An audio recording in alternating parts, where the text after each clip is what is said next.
TikTok'қа кіріп қалсам, супер келін Диана видеосында 6,5 миллион қаралым, мәссаған рецебін жасап көру керек екен. Асқабақты алып, ішін тазалап аласыздар.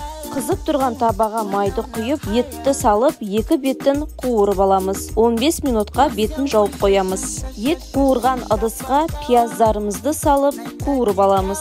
Асқабақтың ішіне қуырылған пияздарды саламыз. Одан кейін картошканы саламыз, бетіне тұз саласыздар. Етімізді жайғастырамыз, перец саласыздар. Дәмдеуіштерге лавровый лист, қарабұрыш, қызылбұрыш, кориандр саласыздар. Помидордың сыртын ашып, блендерден өткізіп, оны құйып аласыздар да бетіне тұз саласыздар. Бетін фольгамен 2-3 рет орап аласыздар. 200 градуста 2-2,5 сағат пісіріп аласыздар. Асқабақтан дәмді тағамымыз дайын болды. Міндетті түрде жасап көріңіздер.